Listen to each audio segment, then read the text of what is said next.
Hello students, welcome back to the class. तो पिछली class में हम कर चुके हैं एक्सरसाइज 6.3 का question number 1 to question number 3, right. I hope आपको सबको क्वेश्चंस अच्छे से समझ में आ गए होंगे। अब इस क्लास में हम लोग स्टार्ट करने वाले हैं अपना क्वेश्चन नंबर 4। तो देख लीजिए, क्वेश्चन नंबर 4 में एक आपको फिगर दिया हुआ है। तो ये क्या है, कैसे है और इसे कैसे सॉल्व करना है, क्योंकि आपको ना इसमें रेशियो दिया हुआ है साइड्स का, है ना। क्या रेशियो दिया हुआ है? Q R upon Q S is equal to Q T upon P R, और एंगल 1 जो है वो एंगल 2 के इक्वल दिया हुआ है। तो क्या करना है, कैसे करना है, बड़ा कन्फ्यूजन लग रहा है ना। ये क्वेश्चन ऐसा लग रहा है देख कर के, मतलब ज्योमेट्री में कहाँ कहाँ से क्या क्या सोच कर क्वेश्चंस बना दिए जाते हैं। यही लगता है ना, हमेशा ज़्यादातर बच्चों को यही लगता है। और ऐसा कुछ वो सोचने की ज़रूरत नहीं है। जब हम लोग पढ़ते थे ना स्कूल में, हमें भी ऐसे ही लगता था कि कैसे कैसे क्वेश्चन बना देते हैं, पता नहीं क्या मिलता है बनाने वालों को इस तरह के क्वेश्चन बनाकर।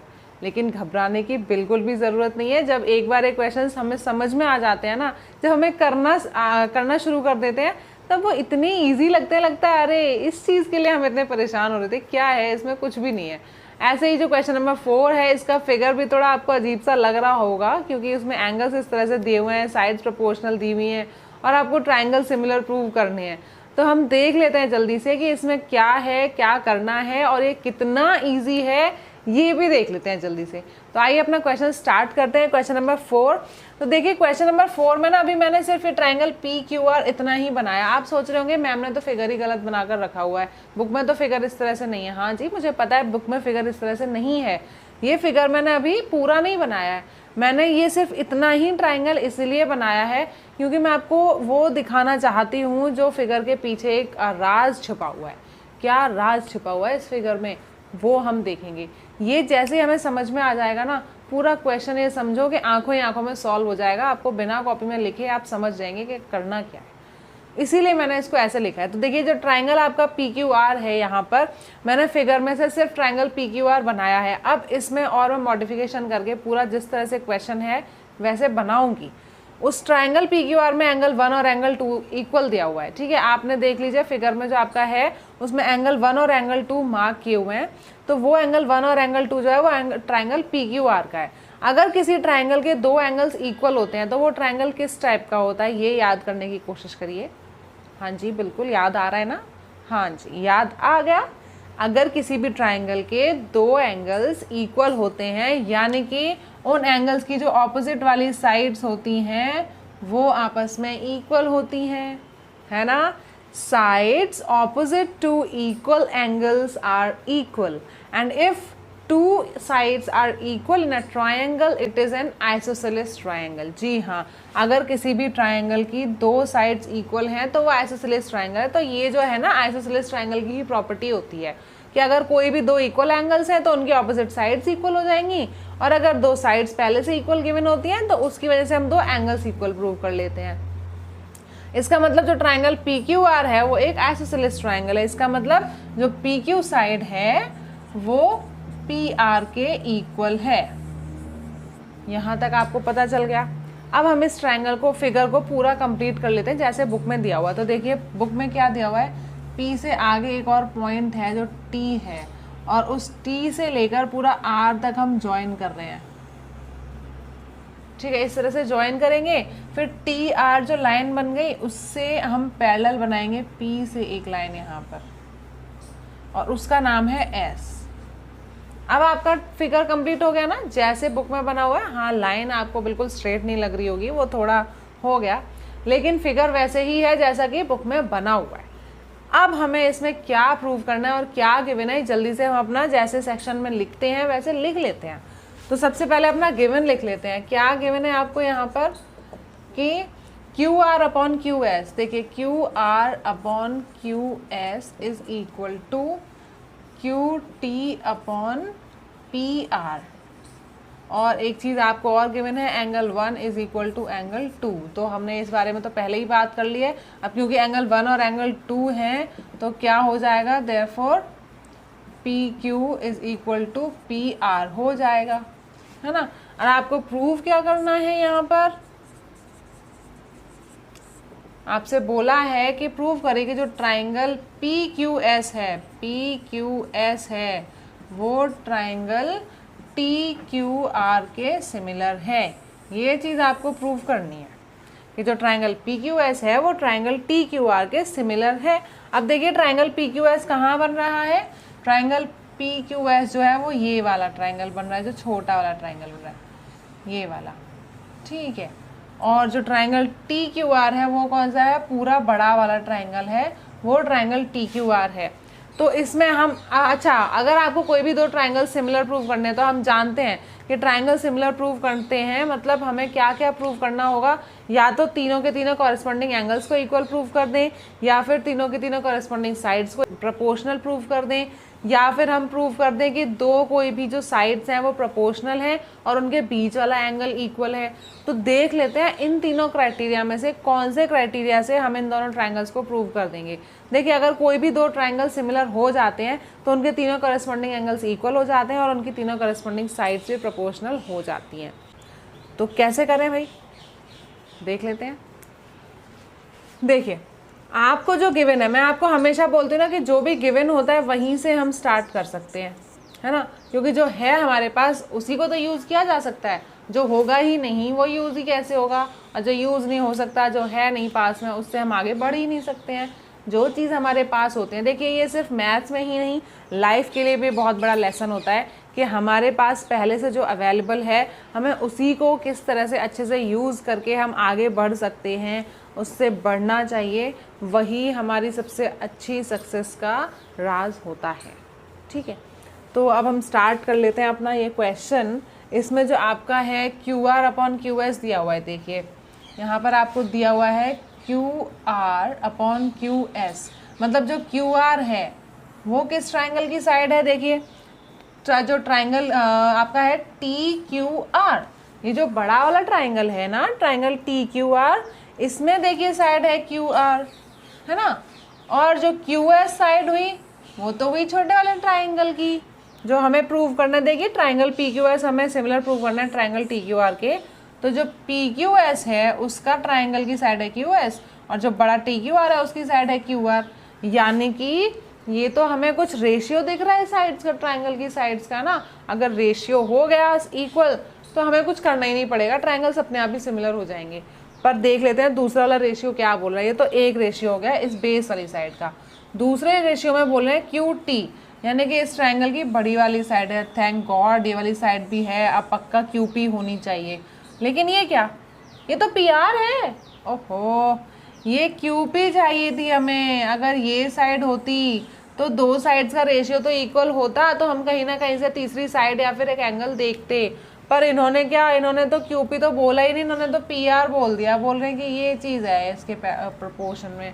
अब क्या करें, तो यहाँ देखिए यहाँ पे है सोल्यूशन, इन्होंने PR दिया हुआ है और हम जानते हैं PR PQ के इक्वल है, इसका मतलब हम PR की जगह PQ रख सकते हैं। वाह, और अगर हम PQ रख सकते हैं इसका मतलब जो हम सोच रहे हैं वो हम कर सकते हैं, ठीक है। तो स्टार्ट कर लेते हैं अपना।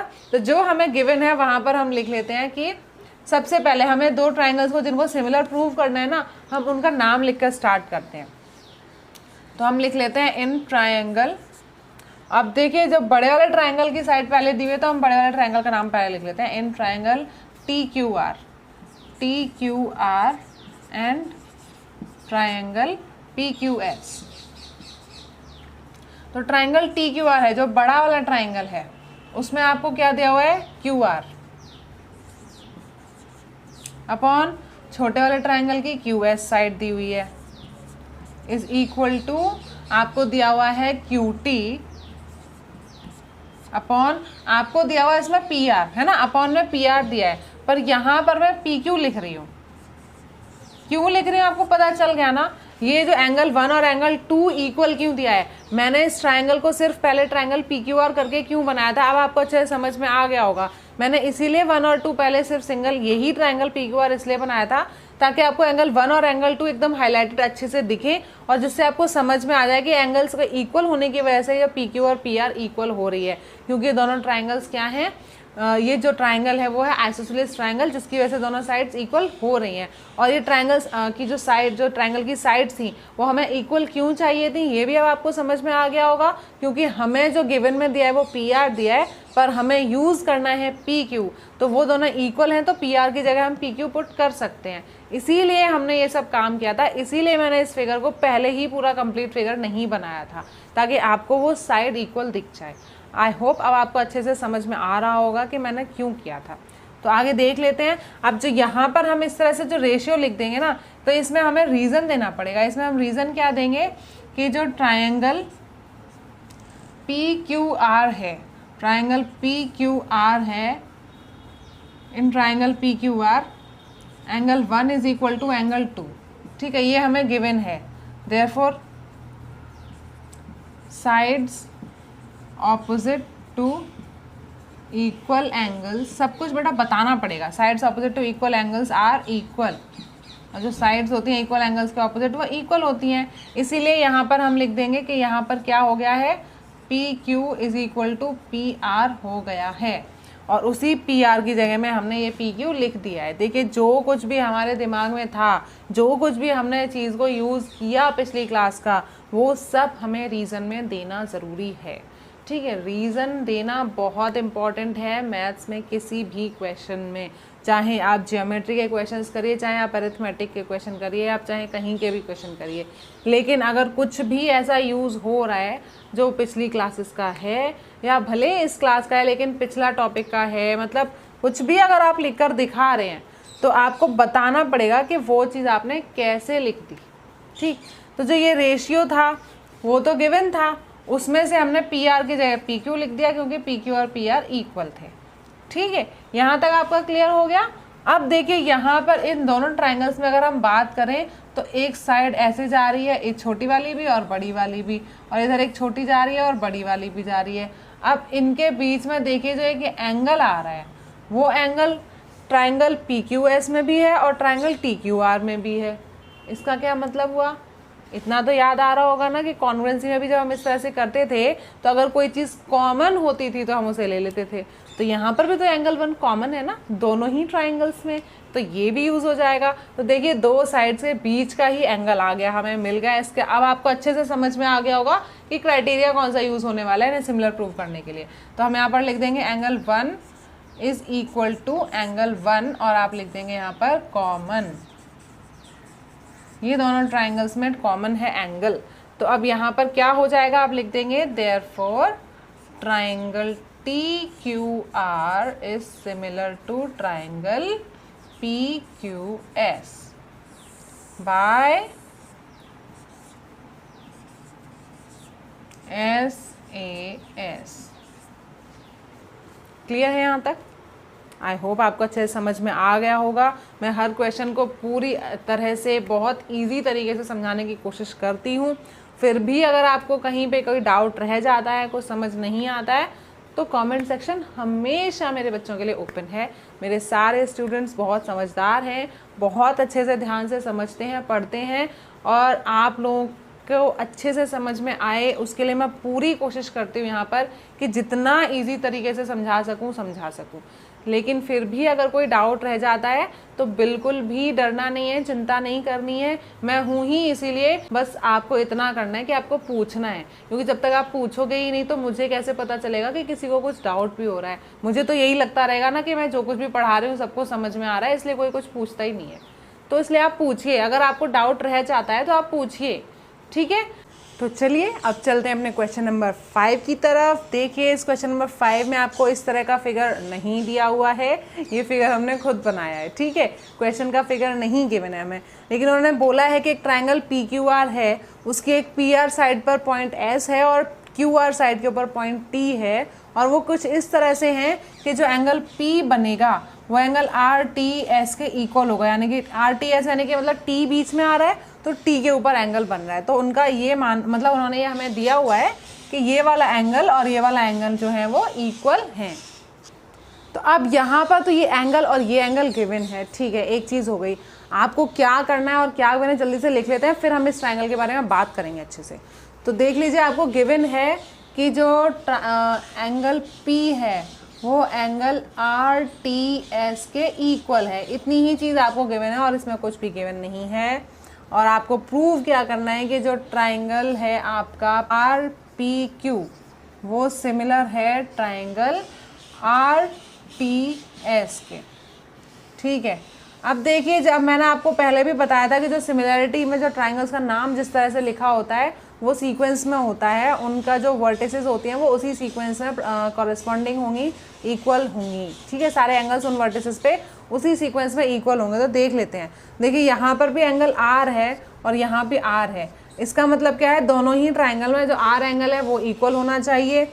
और यहाँ पर P है, यहाँ पर T है, यानी कि P और T पे एंगल इक्वल होना चाहिए। देखिए कौन से ट्राइंगल की बात हो रही है, ट्राइंगल की बात हो रही है RPQ, यानी कि ये वाला ट्राइंगल बड़ा वाला पूरा। ठीक है, इसका नाम RPQ लिखा, P क्यों लिखा है उन्होंने, ठीक, RPQ क्यों लिखा है उन्होंने, ये मैं बोलना चाह रही हूँ कि RPQ क्यों लिखा है इस ट्राइंगल का नाम, इस तरह PQR क्यों नहीं लिखा है।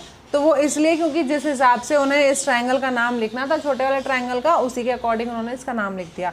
छोटे वाले ट्राइंगल का नाम क्या लिख रहे हैं, RTS। मतलब आपको पता है ना कि जब सिमिलैरिटी में लिखते हैं तो कॉरेस्पॉन्डिंग वर्टिसेस का नाम सीक्वेंस में आता है। तो उस ट्राइंगल में, बड़े वाले ट्राइंगल में भी RPQ ऐसे शुरू हो रहा है, छोटे ट्राइंगल में RTS ऐसे हो रहा है। इसका क्या मतलब है, जो R है दोनों ही ट्राइंगल में कॉमन आ रहा है, तो आपको दिख ही रहा है। और बड़े वाले ट्राइंगल में जहाँ P है जितना, उसके कॉरेस्पॉन्डिंग इस ट्राइंगल का एंगल T बनेगा, इसलिए। तो बचा हुआ जो Q है वो S का कॉरेस्पॉन्डिंग होगा। अब हमें प्रूव क्या करना है कि जो छोटा वाला ट्राइंगल है ये पूरे बड़े वाले ट्राइंगल के सिमिलर है, ये प्रूव करना है। तो सिमिलर प्रूव करने के लिए देखिए आपको दिख ही रहा होगा, साफ साफ दिख गया होगा कि ये और ये एंगल तो अभी अभी मैंने आपको बताई दिया, तो गिवन ही है इक्वल। और एक जो एंगल R है वो आपको कॉमन दिख गया है ना। ये जो एंगल R है ये बड़े ट्राइंगल में भी है और ये छोटे ट्राइंगल में भी। और देखिए नाम में भी R एक ही जगह में आ रहे हैं, यानी कि यही एंगल है जो आपस में एक दूसरे का कॉरेस्पॉन्डिंग है। कॉमन एंगल है तो कॉरेस्पॉन्डिंग तो है ही। तो इस दोनों ट्राइंगल्स में हमें 2 एंगल्स मिल गए, पर तीसरा क्या चाहिए। अगर हम सोचें कि बीच की कोई साइड मिल जाए तो ऐसे कोई सिमिलैरिटी क्राइटेरिया होता ही नहीं है। यानी कि अगर 2 एंगल्स हैं तो तीसरा भी एक एंगल ही होना चाहिए, तभी वो दोनों ट्राइंगल सिमिलर हो पाएंगे, है ना। तो इस बारे में हम क्या बात करें, इस बारे में हम कैसे हम तीसरे एंगल को, मतलब जो तीसरा बचा हो तो ये एंगल बचा इस ट्राइंगल का और ये बचा इस ट्राइंगल का, ये अगर इक्वल हो जाए तो ट्राइंगल्स सिमिलर हो जाएंगे। पर इन्हें कैसे इक्वल प्रूव करते हैं, हमारे पास तो कोई वैल्यूज़ भी नहीं है कि हम फाइंड आउट कर लें उनके वैल्यूज़ को। तो इसमें आपको घबराने की बिल्कुल भी ज़रूरत नहीं है। अगर कोई भी 2 ट्राइंगल्स में आपको 2 कॉरेस्पॉन्डिंग एंगल्स इक्वल मिल गए हैं, इसका सीधा मतलब ये है कि जो तीसरा पेयर होगा कॉरेस्पॉन्डिंग एंगल्स का वो अपने आप ही इक्वल होगा। कैसे इक्वल होगा, ये कैसे पता चलेगा भाई, ऐसे कैसे इक्वल हो सकता है। देखिए अगर किसी भी ट्राइंगल में कोई भी 2 एंगल्स आपको गिवन है तो आप तीसरा निकाल सकते हैं ट्राइंगल की एंगल सम प्रॉपर्टी से, है ना। तो अगर इसके 2 एंगल्स हैं उसके अकॉर्डिंग आप ये एंगल निकाल सकते हैं। और आपको पता है कि इस छोटे वाले ट्राइंगल के 2 एंगल्स इस बड़े वाले ट्राइंगल के एंगल्स के इक्वल हैं। तो जितना ये थर्ड वाला आएगा उतना ही ये वाला भी तो आएगा ना। तो बड़े वाले ट्राइंगल का भी तो Q एंगल उतना ही आएगा जितना ट्राइंगल इस RTS का एंगल S आएगा। तो इसका सीधा मतलब ये है कि जब हम AAA क्राइटेरिया पढ़ते हैं सिमिलैरिटी का, तो वहाँ पर साफ साफ ये भी लिखा हुआ है कि अब AAA क्राइटेरिया तो होता ही है जहाँ तीनों एंगल्स इक्वल होते हैं। लेकिन अगर कोई 2 कॉरेस्पॉन्डिंग एंगल्स भी 2 ट्राइंगल्स में इक्वल गिवन है, इसका सीधा मतलब ये है कि तीसरे वाले जो एंगल्स बचे दोनों ट्राइंगल्स में वो अपने आप ही इक्वल हो ही जाने हैं एंगल सम प्रॉपर्टी यूज़ करके। तो अगर 2 हैं तब भी हम बोल सकते हैं कि दोनों ट्राइंगल सिमिलर हैं। तो यहाँ पर आपको सब कुछ साफ साफ दिख गया होगा ना अब कि करना क्या है। कितना इजी क्वेश्चन है। 2 एंगल्स हैं जो दोनों के दोनों गिवन है, आपको ना कुछ ढूंढना है ना कहीं से कुछ लाना है, बस उनका नाम लिख के बताना है बस। तो चलिए बता देते हैं, फिर देर किसकी है। तो देख लीजिए ट्राइंगल, हम नाम लिख लेते हैं दोनों ट्राइंगल्स का, triangle RPQ and triangle RTS। यहाँ पे लिख देते हैं इन ट्राइंगल। अब इन ट्राइंगल RPQ में, RPQ यानी कि जो बड़ा वाला ट्राइंगल है उसमें आपको देखिए ये चीज़ गिवन नहीं है, ये तो मैं आपको बस दिखाने के लिए मार्क किया था। आपको गिवन है एंगल P, तो angle P is equal to angle RTS। देखिए एंगल पी का नाम मैंने सिंगल लेटर में इसलिए लिख दिया क्योंकि यहाँ पर इस पॉइंट पर एक ही एंगल बन रहा है और कहीं से कोई दूसरा जा नहीं रहा है, तो कोई कन्फ्यूजन होगा ही नहीं। पर यहाँ पर RTS लिखा है, सिर्फ एंगल T नहीं लिखा है, क्योंकि जो T है वो तो एक स्ट्रेट लाइन पर है। T के ऊपर इधर भी एक एंगल बन रहा है कि इधर भी बन रहा है, इस पर दो एंगल बन रहे हैं, इसलिए आप अकेला T नहीं लिख सकते। आप ये नहीं लिख सकते angle P is equal to angle T, ये नहीं कर सकते हैं क्योंकि T के ऊपर तो दो एंगल बन रहे हैं। आपको कंफर्म दिखाना पड़ेगा कि आप कौन से एंगल की बात कर रहे हैं, इसलिए मैंने 3 लेटर्स में RTS लिखा है, यानी कि छोटे वाले ट्रायंगल के इस एंगल की बात हो रही है। समझ में आ गया? ये हम लिख देते हैं यहाँ पर। रीज़न क्या है इसका? देखिए आप बोलेंगे तो गिवन है तो रीज़न क्या देना, तो जो गिवन है तो गिवन ही रीज़न देना है, पर देना है। दूसरा है एंगल R, एंगल R इस वाले ट्रायंगल में भी, एंगल R उस ट्रायंगल में भी, तो ये क्या हो गए? कॉमन। ठीक है, दोनों ट्रायंगल्स में आपको दो एंगल्स कॉरेस्पॉन्डिंग एंगल्स इक्वल मिल गए। इसका सीधा मतलब ये है कि ट्रायंगल सिमिलर हैं। आप लिख देंगे therefore triangle RPQ is similar to triangle RTS by AA criteria.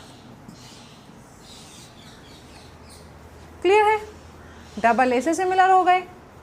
कोई डाउट वाली बात हो तो बताओ, कहीं पर भी थोड़ा सा भी डाउट रह गया हो ज़रूर बताओ, है ना। वैसे मुझे नहीं लगता कि इतने इजी क्वेश्चन में किसी को भी डाउट होगा, लेकिन प्लीज़ मेरी ऐसी स्टेटमेंट्स पे मत जाइए। आपको लगेगा कि अरे मैम खुद ही बोल रहे हैं कि इतना इजी है तो फिर हम कैसे पूछें, मैम को लगेगा इतना इजी क्वेश्चन भी नहीं आता। देखो बेटा, मैं तो आपको किसी को भी नहीं जानती हूँ, क्योंकि बहुत से बच्चे ऐसे सफ़र कर रहे हैं जिनको नहीं समझ में आ रहा होता है और वो किसी से पूछ भी नहीं पा रहे होते हैं। ऐसा नहीं कोई उनको बताएगा नहीं, पर वो खुद ही अपने मन में डरते रहते हैं कि सामने से पूछेंगे तो हम कहीं कोई हमें जज ना करने लग जाए, कोई हमें डांटने ना लग जाए। अगर आपको कुछ पूछना है तो पूछ लीजिए ना, मैं तो आपको जानती भी नहीं हूँ, तो मैं ना तो आपको जज करने वाली हूँ, और अगर मैं आपको जानूंगी भी तब भी मैं जज नहीं करती हूँ। बेटा, बच्चों को कोई भी टीचर जज नहीं करता है, ये तो सिर्फ बच्चों का डर होता है, वहम होता है। तो उस वहम को दूर करने के लिए ही मैं आपसे बार बार बोलती रहती हूँ कि आप कमेंट करके पूछ सकते हैं जो कुछ भी पूछना है।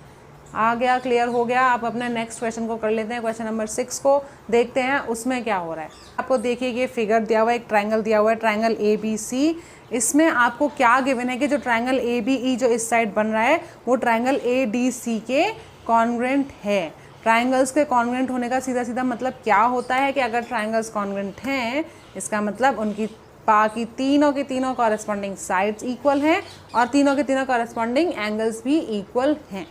यही तो मतलब हुआ ना दो ट्रायंगल्स के कॉन्ग्रुएंट होने का। ठीक है, लेकिन इन्होंने फिर बोला क्या कि जो ऊपर वाला ट्रायंगल बन रहा है वो पूरे बड़े वाले ट्रायंगल के सिमिलर है, ये हमें प्रूव करना है। अब देखिए जो कॉन्ग्रुएंट दिए हैं वो तो साइड साइड वाले दिए हैं, छोटे छोटे वाले पतले पतले से जो बन रहे हैं, और सब सिमिलर प्रूव करना है तो एक छोटा वाला और एक पूरा बड़ा वाला करना है। अब यहाँ पर कैसे हम क्या चीज़ें लेकर आ जाएँ, ये सब चीज़ मैं आपको अभी बता देती हूँ, और जैसे आपको बता दूँगी आप बोलोगे अरे मैम ये भी तो कितना ईजी क्वेश्चन है। तो चलिए इस इजी क्वेश्चन को कर लेते हैं जल्दी से। तो सबसे पहले हम लिख लेते हैं कि क्या क्या गिवन है। देखिए मैंने लिख दिया है वैसे तो कि हमें ये गिवन है, पर इसके गिवन होने की वजह से क्या क्या गिवन हो रहा है वो हम लिख लेते हैं। आपको देखिए इस तरह से ट्रायंगल दिया हुआ है ABC, और उसमें AB साइड पर एक पॉइंट D है, AC साइड पर एक पॉइंट E है, जो दोनों मिलकर एक और छोटा ट्रायंगल ADE बना रहे हैं। यहाँ पर BE और DC को भी ज्वाइन किया हुआ है। और आपको दिया क्या है इसमें, यहाँ पर आपसे बोला है कि जो ट्रायंगल ABE है, यानी कि ये वाला जो ट्रायंगल है वो ACD यानी कि इस ट्रायंगल के कॉन्ग्रुएंट गिवन है। आपको कॉन्ग्रुएंट गिवन का क्या मतलब होता है कि उसकी सारी कॉरेस्पॉन्डिंग साइड्स और सारे कॉरेस्पॉन्डिंग एंगल्स जो होंगे वो इक्वल हो जाएंगे। और ये जो एंगल्स और साइड्स इक्वल होने हैं, इससे हमें क्या करना है वो भी देख लेते हैं कि क्या करना है। पर इससे पहले हम ये देख लेते हैं कि हमें इसमें प्रूव क्या करना है। इसमें हमें प्रूव करना है कि जो ट्रायंगल ADE है, यानी कि छोटा वाला जो ट्रायंगल है ये पूरे ट्रायंगल ABC के सिमिलर है, ये हमें प्रूव करना है। अब देखिए कॉन्ग्रुएंसी दी हुई है, सिमिलैरिटी प्रूव करनी है। क्या क्या क्वेश्चन दे देते हैं, आप समझ ही नहीं आता है, पर जब एक बार कर लेंगे तब पता चलेगा कि इससे ज़्यादा ईजी तो कोई क्वेश्चन होगा ही नहीं। मैंने पहले से लिख लिया है कि जो AB है वो AC के इक्वल हो जाएगा। कैसे? आपको पता है कि जिस तरह से सिमिलैरिटी में जो नाम ट्रायंगल्स के होते हैं वो सीक्वेंस में होते हैं, और उसी तरीके से जो कॉन्ग्रुएंसी में होते हैं वो भी सीक्वेंस में होते हैं। इसका मतलब कि अगर AB साइड है इस ट्रायंगल की, तो इस साइड की ट्रायंगल की जो साइड AC होगी वही इक्वल होगी। तो अब देखिए जो AB हो गई, यानी कि ये पूरी की पूरी AB, और ये पूरी की पूरी AC आपस में इक्वल है। ठीक है, एक तो ये चीज़ हो गई। दूसरी मैं क्या ले रही हूँ, देखिए मैं BE और CD नहीं ले रही हूँ। BE और CD मैं इसलिए नहीं ले रही हूँ क्योंकि जो दो ट्राइंगल्स मुझे सिमिलर प्रूव करने हैं वहाँ पर इनका कोई काम ही नहीं पड़ने वाला है। काम किस चीज़ का पड़ेगा फिर मुझे, जब ट्राइंगल छोटा वाला देखूंगी तो AD और AE की ज़रूरत पड़ेगी। तो इसीलिए मैंने यहाँ पर AE जो यहाँ है और AD जो यहाँ है वो मैंने लिख लिया AD is equal to AE लिख लिया। ये कैसे इक्वल हो गए, बाय CP/CD, क्योंकि आपको बताया है कि दो ट्राइंगल्स कॉन्ग्रुएंट हैं। तो अगर कोई भी दो ट्राइंगल्स कॉन्ग्रुएंट हैं तो उनके कॉरेस्पॉन्डिंग पार्ट्स जो होते हैं वो भी इक्वल हो जाते हैं, corresponding parts of congruent triangles. इससे ये हो गया, इसको हम मान लेते हैं फर्स्ट इक्वेशन, इसको हम मान लेते हैं सेकंड इक्वेशन। ठीक है, टू प्रूव क्या है मैंने आपको लिख के दे दिया पहले कि जो ट्राइंगल AD ही है और ट्राइंगल ABC को हमें सिमिलर प्रूव करना है। इसमें भी देख लीजिए जिस तरह से इन्होंने नाम दिया है ना वैसे ही वो सारे एंगल्स और साइड्स जो होते हैं वो रेशियो में आने चाहिए, मतलब प्रपोर्शन होने चाहिए। अब साइड्स की बात करने वाले हैं एंगल्स की, ये तो आपको समझ में आ ही गया होगा क्योंकि हमने जो ट्राइंगल्स हमें दिए हुए हैं कॉन्ग्रुएंट उसमें हमने दो साइड्स ही तो इक्वल नहीं है, इसका मतलब साइड से ही कुछ करना पड़ेगा। लेकिन कुछ और भी चीज़ आएगी, देख लेते हैं तीनों में से कौन सा क्राइटेरिया यूज़ होने वाला है। तो सबसे पहले हम स्टार्ट करते हैं अपने इस जो हमें गिवन है ना इसी से स्टार्ट करते हैं। हमने जो इक्वेशन 1 और 2 मानी है इसमें हम एक काम कर देते हैं, हम क्या कर देते हैं 1 और 2 को डिवाइड कर देते हैं। तो सबसे पहले हम यहीं पे यही लिख देते हैं, डिवाइडिंग 1/2। जो 1 है उसको 2 से डिवाइड कर देते हैं तो क्या हो जाएगा यहाँ पर AB is equal to AC आपकी फर्स्ट इक्वेशन है, उसको अगर आप डिवाइड कर देंगे सेकंड इक्वेशन से तो AB के नीचे आ जाएगा AD। देखिए मैं नाम भी उसका ऐसे ही इसलिए लिखा था, और ये हो गया AE। ठीक है, अब आपको यहाँ पर कुछ दिख रहा होगा, देखिए AB अपॉन AD, यानी कि AB जो बड़े वाले ट्रायंगल की साइड और AD छोटे वाले ट्रायंगल की साइड, इसी तरह से AC बड़े वाले ट्रायंगल की साइड और AE छोटे वाले ट्रायंगल की साइड। ये क्या, ये तो दो साइड्स के दोनों ट्रायंगल की जो साइड्स हैं रेशियोज आ गए। अब देख लीजिए भाई रेशियोज इक्वल आ गए, दो रेशियो इक्वल मिल गए दो साइड के। अब तीसरा हमें क्या चाहिए, या तो तीसरी साइड का भी रेशियो इक्वल होता, वो तो हो नहीं सकता, तो एंगल चाहिए। फिर ऐसे एस कर दें, है ना, ट्रिपल एस तो हो नहीं सकता, ट्रिपल ए तो कहीं से भी नहीं हो सकता क्योंकि दो साइड के रेशियो हैं। तो अब तीसरी या तो साइड हो सकती है या फिर तीसरा बीच वाला एंगल हो सकता है। तो तीसरी साइड का तो समझ नहीं आ रहा है, पर बीच वाला एंगल देख लेते हैं एक बार। देखिए इस ट्राइंगल में ट्राइंगल ADE में जो ये AD और DE साइड हमने ली है और ट्राइंगल ABC में AB और AC साइड ली है, तो दोनों ही ट्राइंगल में ये एंगल आपको कॉमन दिख रहा है। एक तो ये कॉमन भी है, दूसरा ये दोनों साइड्स के बीच में भी है, तो मिल गया ना फिर SAS। तो ऐसे हो जाएगा। तो हम पहले एंगल लिख लेते हैं, angle A is equal to angle A, और यहाँ पर हम लिख देते हैं गिवन। ठीक है, अभी मैंने यहाँ पर रीज़न क्यों नहीं लिखा कोई, क्योंकि यहाँ पर हमने पहले ही बताया कि हम डिवाइड करके ही ऐसे लेकर आए हैं तो रेशियो ऐसे ही इक्वल आ गया, तो इसमें और कुछ रीज़न देना ही नहीं है। तो अब ये जब चीज़ हो गई तो हम ऑलरेडी लिख सकते हैं कि therefore triangle ADE is similar to triangle ABC by SAS। तो SAS से दोनों के दोनों ट्राइंगल्स जो हैं वो सिमिलर प्रूव हो गए। कोई डाउट यहाँ तक? जो ऐसे मैं यहाँ पर लिख देती हूँ, triangle ADE is similar to triangle ABC by SAS। यहाँ तक अगर आपको कोई भी डाउट है तो आप प्लीज़ मुझे कमेंट करके बताइए। यहाँ पर अभी हम क्वेश्चन नंबर 6 तक ही कर रहे हैं, इसके आगे जो क्वेश्चंस होंगे वो हम अपनी नेक्स्ट क्लास में करेंगे। Till then bye bye, take care.